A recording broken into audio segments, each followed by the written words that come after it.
दोस्तों नमस्कार। Colonel Ajay CEO Ajay astro money group first global astro finance digital channel से आपसे मुखातिब होता हूं। आज है 2 मई सन 2025। दोस्तों अजय एस्ट्रो मनी ग्रुप देश का पहला चैनल है जो 42 कमोडिटीज़ पर लगातार अपडेट और विश्लेषण आप तक प्रस्तुत करते हैं। दोस्तों खाद्य तेल हो या फिर अनाज या फिर दालें, कपास, इन सभी पर आपको हमारे चैनल पर अपडेट देखने को मिलते हैं। राष्ट्रीय व अंतर्राष्ट्रीय खबरों से हम आपको लगातार रूबरू कराते हैं। इस एपिसोड में हम चर्चा करेंगे अमेरिकन सेल्स रिपोर्ट मक्का, सोयाबीन, गेहूं, कपास और चावल पर। साप्ताहिक रिपोर्ट पर हमें काफ़ी बारीक नज़र रखते हैं क्योंकि ग्लोबल ग्रेन मार्केट के अंदर यूएस की उपस्थिति, उसकी सेल और एक्सपोर्ट, इसके ऊपर सबकी नज़र रहती है। हम आपको लगातार इस पर अपडेट दे रहे हैं। दोस्तों हमारी विशेष अग्रिम रिसर्च रिपोर्ट के लिए आप संपर्क कर सकते हैं जो भुगतान सहयोग राशि अदा करने पर आपको मिल सकती है। जानिए रिपोर्ट विस्तार से। दोस्तों अमेरिकन एक्सपोर्ट सेल्स के आंकड़े 24 अप्रैल सन 2025 को समाप्त हुए सप्ताह के लिए रिलीज हुए हैं। इसमें मक्का, सोयाबीन, गेहूं, कपास, चावल जैसी महत्वपूर्ण कमोडिटीज़ के बारे में अपडेट आया है। मक्का और सोयाबीन में मजबूत डिमांड दिखाई जा रही है, जबकि गेहूं की बुकिंग में मिला जुला रुख देखा गया और कुछ कैंसिलेशंस भी हैं हार्ड रेड स्प्रिंग में गेहूं में। तो जानिए पूरी रिपोर्ट विस्तार से। दोस्तों एक विनम्र अनुरोध, यदि आप हमारे चैनल पर नए हैं, पहली बार आए हैं, अभी तक सब्सक्राइब नहीं किया है, यदि चैनल पसंद आए तो सब्सक्राइब कीजिएगा, यानी घंटी के निशान को पुश कीजिएगा ताकि सभी जानकारियाँ आप तक सबसे पहले पहुँचाई जा सके। सबसे पहले तो हम मक्का के ऊपर बात कर लेते हैं, फिर सोयाबीन होगा, गेहूं, कपास और चावल पर होगा। जानिए रिपोर्ट विस्तार से। दोस्तों कॉर्न यानी मक्का के ऊपर बात करें तो मक्का की निर्यात बिक्री 1.01 मिलियन मैट्रिक टन तक पहुंच गई है, जो कि एक महत्वपूर्ण सुधार दिखा रहा है बिक्री के अंदर। निर्यात भी काफ़ी मजबूत था, 1.6 मिलियन मैट्रिक टन तक पहुंचने के समाचार हैं। साथ साथ एक्यूमुलेटेड मक्का निर्यात 41.78 मिलियन मैट्रिक टन तक पहुंचने के समाचार हैं, जो पिछले वर्ष की तुलना में काफ़ी अधिक बताई जा रही है।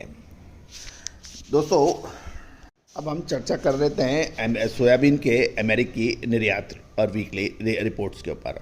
सोयाबीन की नेट सेल 4,28,200 मैट्रिक टन तक पहुंचने के समाचार हैं, जो पिछले सप्ताह की तुलना में 55% अधिक है। इसके ऊपर आप थोड़ा सा गौर फरमाएं कि पिछले सप्ताह की तुलना में 55% अधिक सोयाबीन की नेट सेल है। साप्ताहिक शिपमेंट 5,87,300 मैट्रिक टन का रहा, जिसमें चीन सबसे बड़ा खरीदार के रूप में उभरा है। एक्यूमुलेटेड निर्यात 43.28 मिलियन मैट्रिक टन तक पहुंचा है, जो पिछले वर्ष की तुलना में काफ़ी अधिक है। दोस्तों मौजूदा टैरिफ वार को में जब अमेरिका ने कुछ रियायतें दी और कुछ रिलैक्सेशन दिया, उसके बाद चीन सबसे बड़ा सोयाबीन का आयातक देश बन के उभरा है। गेहूं की बात करें तो गेहूं की नेट सेल 72,000 मैट्रिक टन रही, जिसमें HRS गेहूं में उल्लेखनीय कटौती की गई है। एक्यूमुलेटेड गेहूं निर्यात 18.57 मिलियन मैट्रिक टन तक पहुंचने के समाचार हैं, जो पिछले वर्ष की तुलना में काफ़ी अधिक हैं। कपास की बात करें यानी कॉटन की, तो कपास की बिक्री 1,08,400 बेल्स तक पहुंची है, जो पिछले सप्ताह की तुलना में 4% अधिक है। कॉटन का निर्यात 3,66,000 बेल्स तक पहुंच गया है, जो साप्ताहिक इंक्रीमेंट दिखा रहा है। अब हम चावल के ऊपर भी कर लेते हैं चर्चा। चावल की शुद्ध नेट सेल 12,700 मैट्रिक टन की रही, जिसमें मध्यम और छोटे अनाज की किस्मों का नेतृत्व रहा। एक्यूमुलेटेड चावल निर्यात 2.26 मिलियन मैट्रिक टन तक पहुंच गया है, जो पिछले वर्ष की तुलना में थोड़ा सा कम है।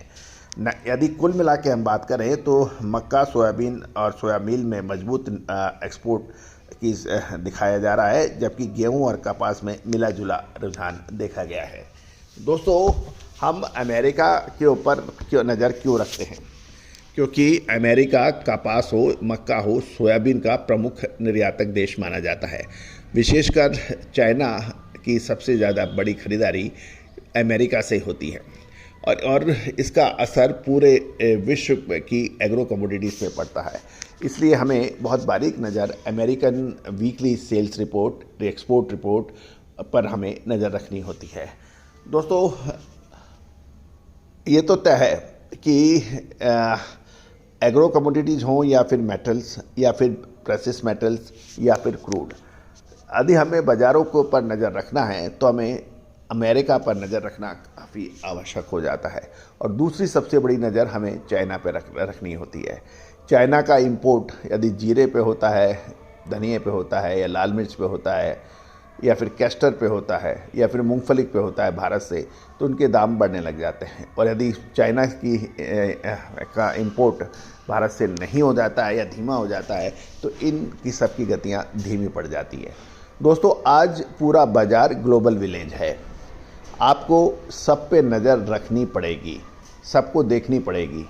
और दोस्तों, खाली भाव देने से कुछ नहीं होगा, आपको नज़रें भी रखनी पड़ेगी। तो दोस्तों, हमारा हर संभव प्रयास ये है कि हमारे चैनल पे हम हर महत्वपूर्ण खबर आप तक लेके आए। चैनल को सब्सक्राइब कीजिएगा, साथ साथ हमारी विशेष अग्रिम रिसर्च रिपोर्ट के लिए भी संपर्क कर सकते हैं। हमारा साप्ताहिक अखबार मात्र 3,000 रुपये वार्षिक शुल्क पे उपलब्ध है, जो कि देश और विदेश में समान रूप से लोकप्रिय है, हिंदी और अंग्रेजी में। इसमें प्रतिदिन आपको मंडियों के ताज़ा भाव भी पल पल की खबर के साथ आप तक पहुँचाते हैं। All the very best, good luck, happy trading.